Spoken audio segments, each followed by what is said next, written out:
downtown Ray Mello, and you're listening to the Entertainment Report on iHeartRadio, live from Dubai for Monday, September 28th, 2015, delivering some major stories and trends going on in the world of entertainment and beyond. You can follow the show on Facebook, Twitter, or Instagram, facebook.com/The Entertainment Report with Ray Mello, that's RAYMELO, on Twitter at The Enter Report, or on Instagram at The Entertainment Report. You can listen to the show anytime you want on iHeartRadio. Just go to iHeart.com or your iHeart phone app, search for The Entertainment Report, and it'll take you to the page. Hopefully everyone had a fantastic weekend. Rapper Fetty Wap is in stable condition following a motorcycle accident this weekend. A representative confirmed to Rolling Stone magazine on Saturday Fetty Wap was involved in a motorcycle incident earlier today. He was treated at a local hospital and is in stable condition. His family wants to thank everyone for their outpouring of love and support. They ask that you respect their privacy during this time. We will provide an update on his condition as it will become available. DJ Louis Styles tweeted photos of the hip-hop artist awake in a hospital. Styles tweeted, "Rap is Gucci. Everybody, thank you for your prayers. #Amen." The 24-year-old rapper was riding alone on his motorcycle in his hometown of Paterson, New Jersey, when he allegedly attempted to pass one of the vehicles, didn't see another one coming in the opposite direction, and collided with it. Fetty Wap's real name is Willie Maxwell, is known for his hit songs Trap Queen, 679, and My Way. More than 60,000 fans attended Saturday's Global Citizen Festival on the Great Lawn in New York's Central Park. Orchestrated to coincide with the annual gathering of world leaders at the United Nations General Assembly, the star-studded show was hosted by Hugh Jackman and Stephen Colbert and featured performances by Beyoncé, Pearl Jam, Ed Sheeran, Sting, Common, and Coldplay, the New York Daily News reported. Among the speakers were Nobel Peace Prize winner Malala Yousafzai, United Nations Secretary General Ban Ki-moon, Vice President Joe Biden, and U2's Bono. First Lady Michelle Obama appeared via video. The event was created to galvanize people to help eradicate worldwide poverty by 2030. To obtain tickets, attendees of the concerts were required to volunteer their time towards realizing their effort. Colbert took the stage wearing a gigantic trench coat that seemed to give him some extra height. When he unbuttoned it, it was revealed that he had ridden in on Jackman's shoulders, People magazine said. MSNBC aired the concert live, and NBC will run a one-hour highlight special on Monday. Jackman told UPI in New York Thursday, "This is a very, very important year with global goals. I can't think of a cause more important." Former child star Danny Pintora revealed on Saturday's edition of Oprah, Where Are They Now?, that he has been HIV positive for 12 years. Pintora, who's 39, was the youngest cast member of the popular sitcom Who's the Boss, which ran from 1984 to 1992. The show starred Alyssa Milano, Tony Danza, Judith Light, and Katherine Hellman. Pintora told Winfrey, "I wanted to tell you this a long time ago, but I wasn't ready. I'm ready now.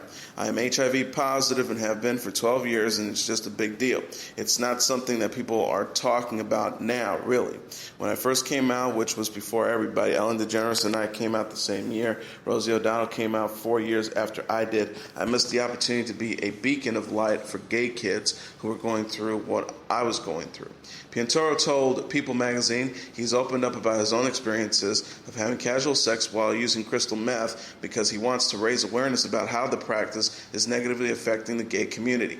Pintora told the magazine, "I'm speaking out because I want everyone who continues to tweak and party to know that it's not worth the price. I want my community to wake up, stop being complacent, and start taking care of each other. We need to be the best we can be, safe and healthy."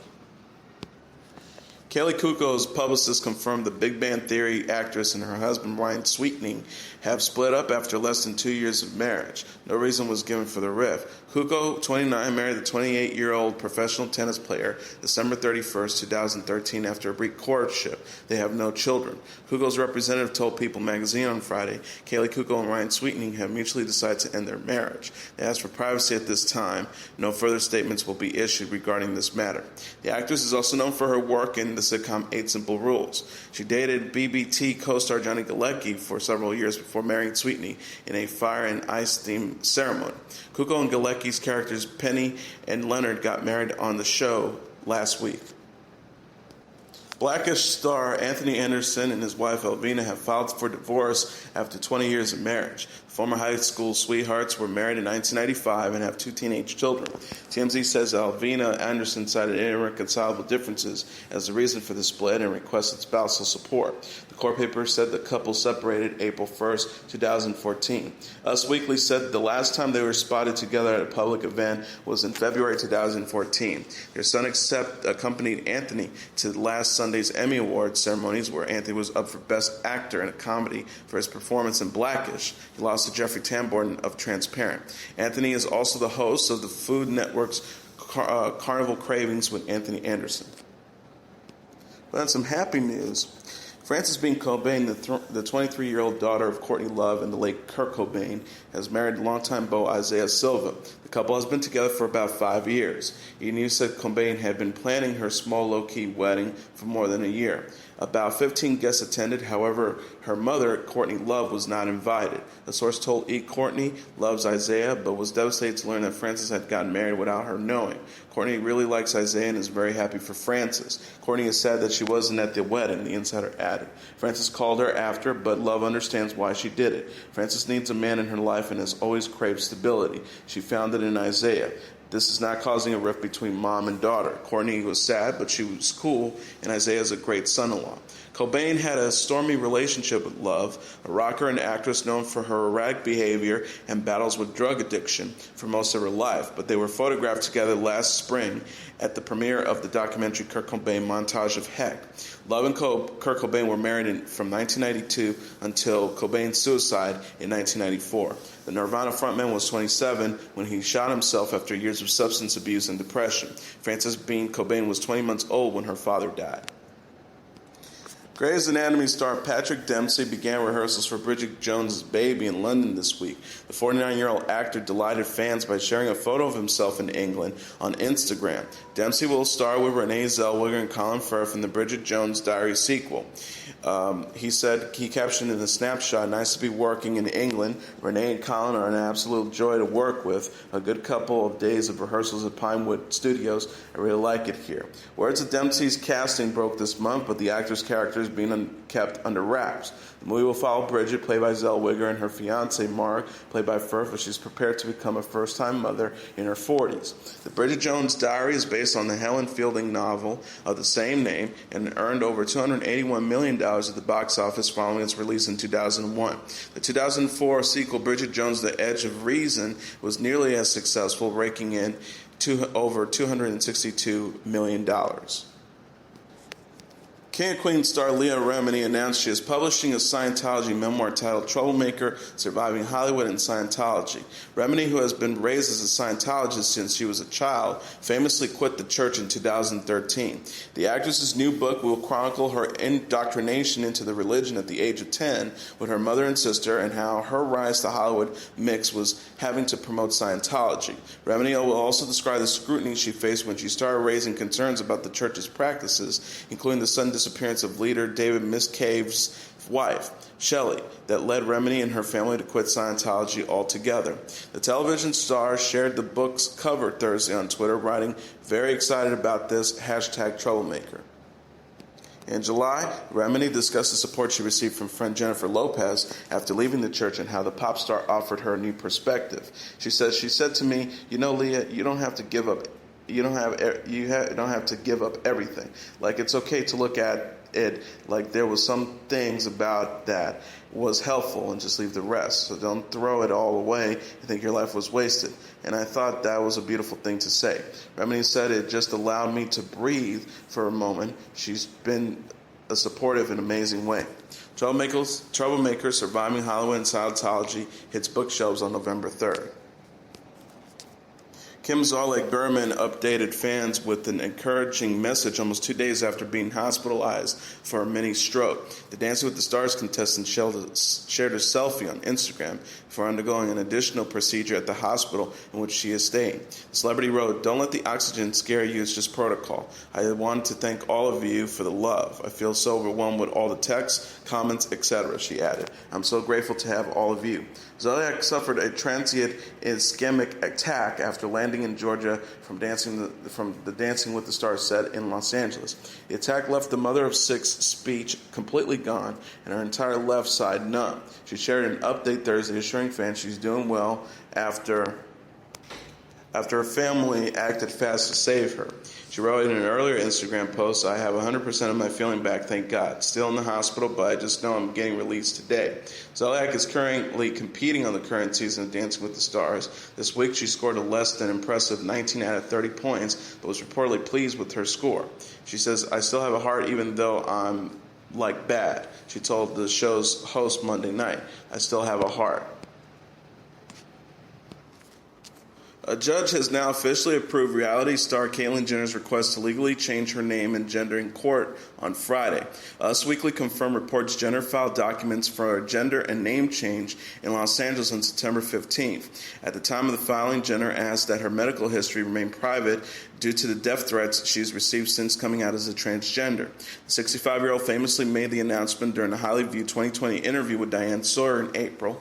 Jenner debuted her name Caitlyn in the July issue of Vanity Fair. Earlier this month, Jenner wrapped up the final episode of her E-series I Am Kate by burying the hatchet with former spouse Kris Jenner and finding happiness in her new identity. Jenner said tearfully on the season premiere, "The last few months for me have been the most amazing months of my life. I'm at a great place in life, and for the first time I feel like I fit in some place being my authentic self."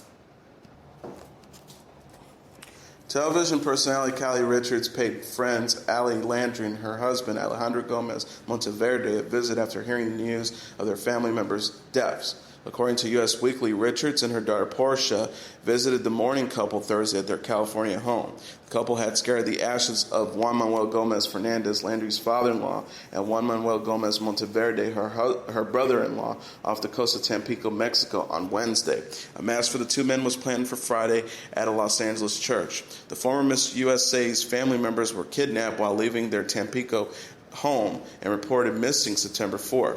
They were later killed by their kidnappers, having reportedly sustained traumatic brain injuries. After the kidnap, the Latin Times reported a ransom was paid, but the kidnappers did not return them, killing them instead. Landry earned the Miss USA crown in 1996 and quickly became famous for being the Doritos girl during the 1998 Super Bowl. She wed Monteverde in 2006 after a brief marriage to television personality Mario Lopez and has 3 children with the director. Former Scandal star Columbus Short has pleaded no contest to an assault charge stemming from a fight at a West Los Angeles restaurant last year. People confirmed the news Thursday, reporting Short will be sentenced to 3 years probation and 60 days of community service. He also ordered to complete 26 anger management classes. The 33-year-old actor pleaded to an amended felony court of assault likely to cause great bodily injury, the Los Angeles County District Attorney's office said.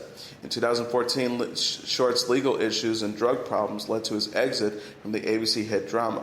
Short's 2-year contract with the Shonda Rhimes series wasn't renewed in April of that year after he made headlines for spousal battery. After he lost his job, he was arrested for public intoxication over the 4th of July weekend. He blamed his troubles on drugs and alcohol in a previous interview with Access Hollywood. He says, "I'll be candid, I was struggling with drugs. I had a lot on my plate, and I was using unhealthy ways to kind of self-medicate and deal with a lot of heavy-duty stuff in my life. I was doing cocaine and drinking a lot, trying to balance a 16-hour work schedule a day and a family, and I just lost myself back then." Scandal returned to television on Thursday night, along with the other Shondaland shows Grey's Anatomy and How to Get Away with Murder. Cult sci-fi series Black Mirror is moving over to Netflix next year for a 12-episode season, the streaming service announced Friday. The British anthology series created by Charlie Brooker follows a Twilight Zone-style format that focuses on the impact of current and potential future technologies. Brooker and executive producer Annabelle Jones are working on the new season with the series, which will begin production this year in the UK, confirming rumors from earlier this month.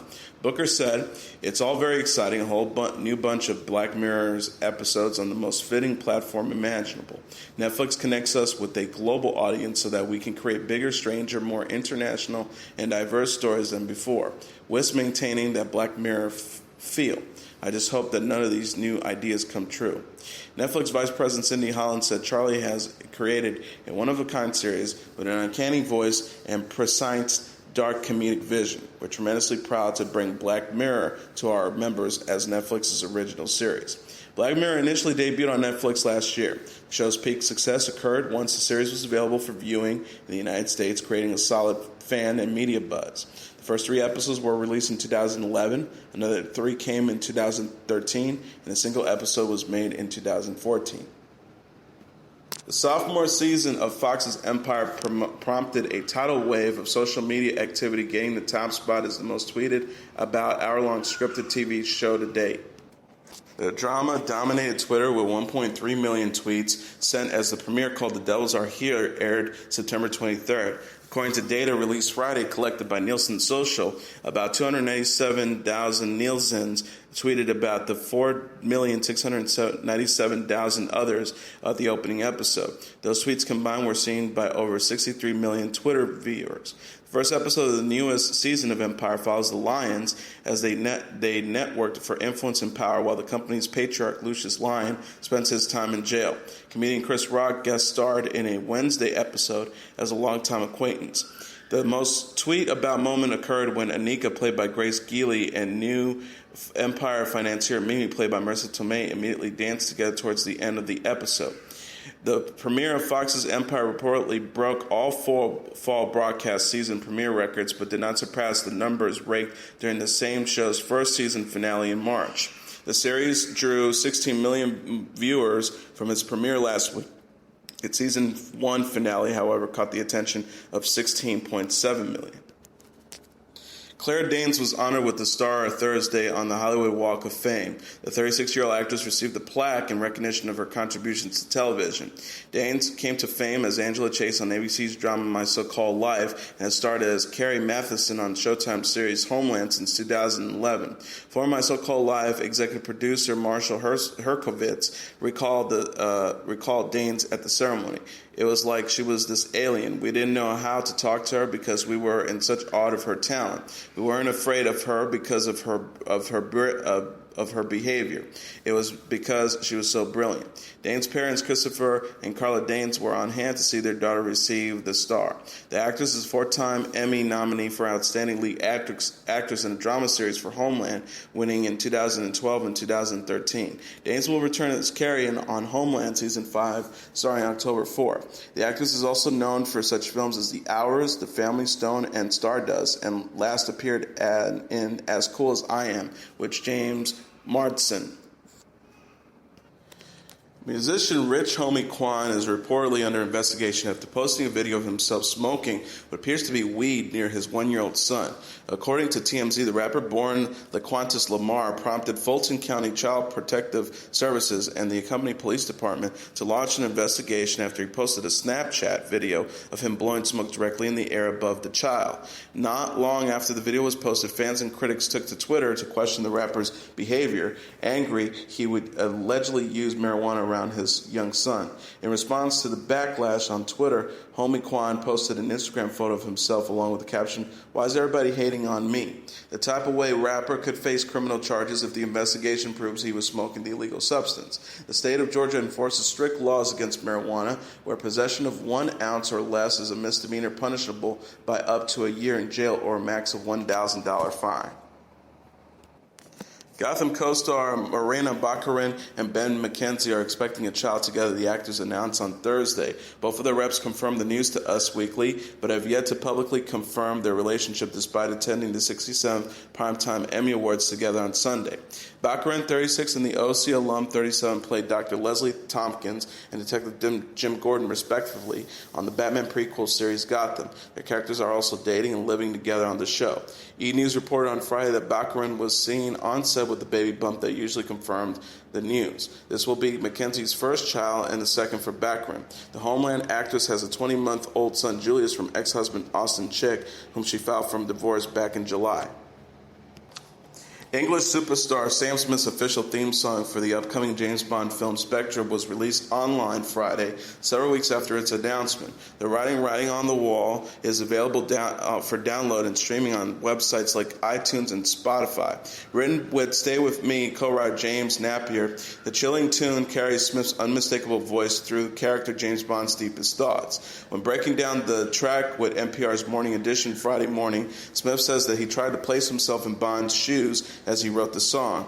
He says, "My music is a diary and a recap of my life, and I wanted to bring that kind of honesty," he said. In the lyrics, how do I live? How do I breathe? When you're not there, I'm suffocating.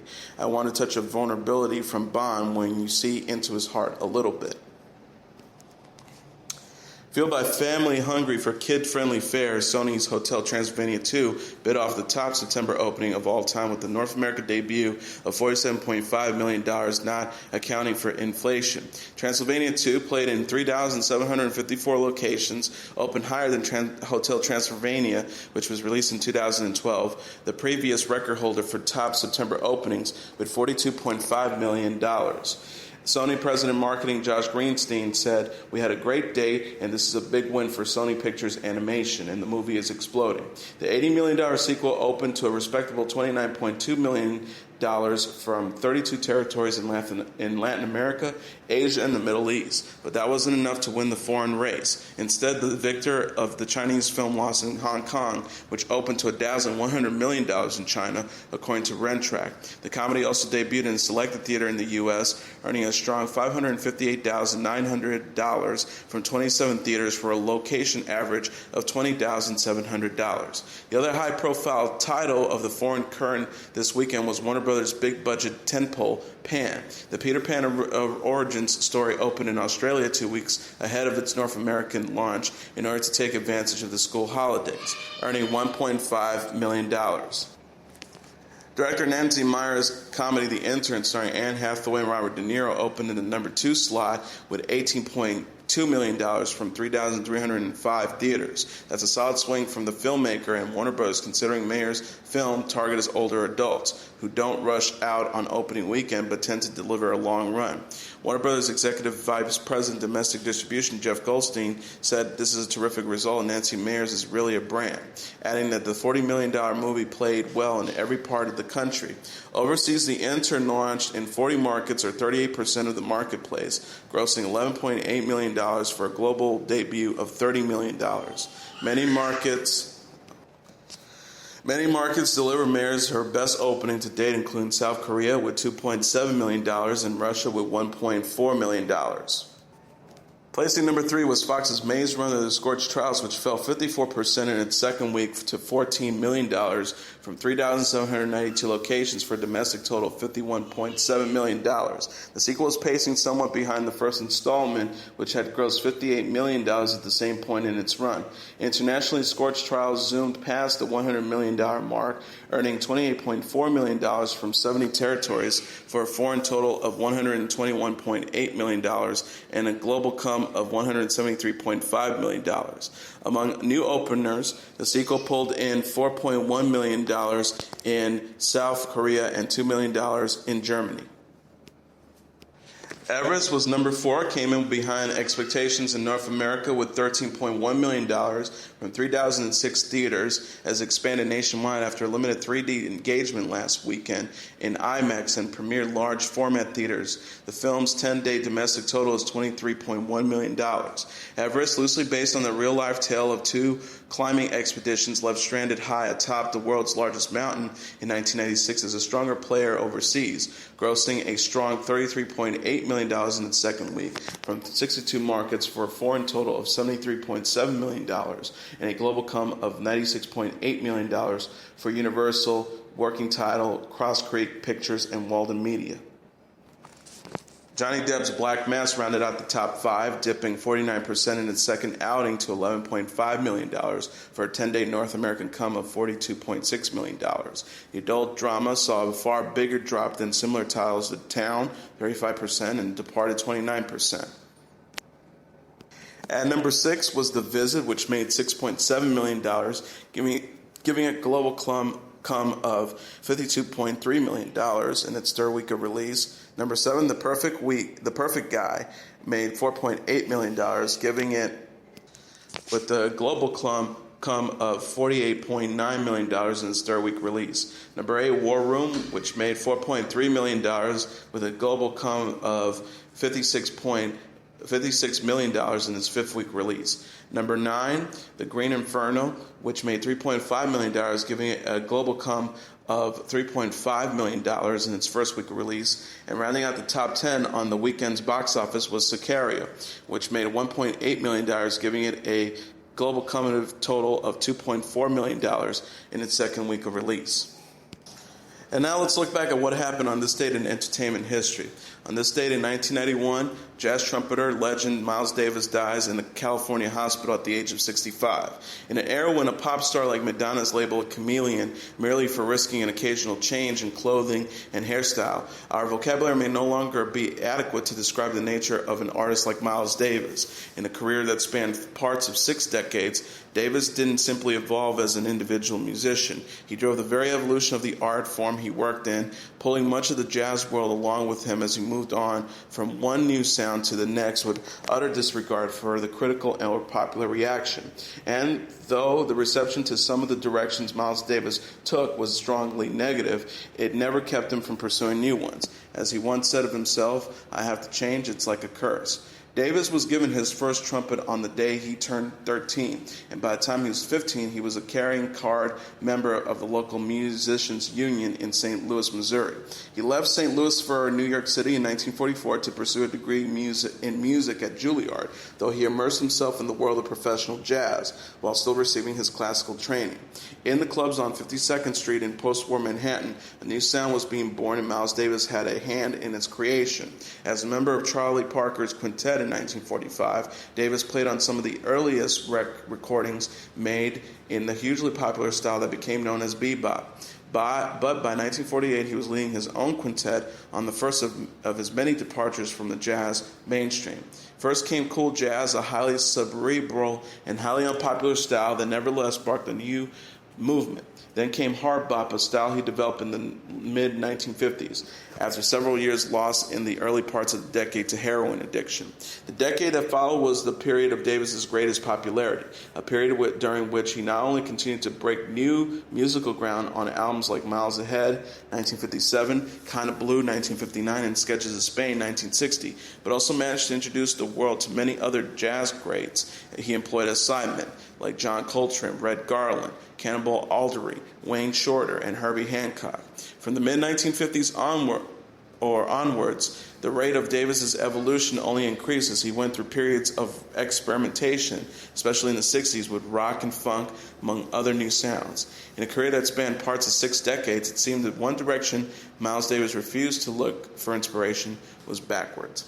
And that is your entertainment report for Monday, September 28th, 2015. I'm your host, Mr. Downtown Ray Mello. I'll be back tomorrow to deliver some major stories and trends going on in the world of entertainment and beyond. You can follow the show on Facebook, Twitter, or Instagram. Facebook.com/The Entertainment Report with Ray Mello. That's RAYMELO. Or on Twitter at The Enter Report, or on Instagram at The Entertainment Report. You can listen to this episode or any previous episodes of The Entertainment Report with Ray Mello anytime you want on iHeartRadio. Just go to iHeart.com or your iHeart phone app, search for The Entertainment Report, and it'll take you to the page. Good night, and God bless you all.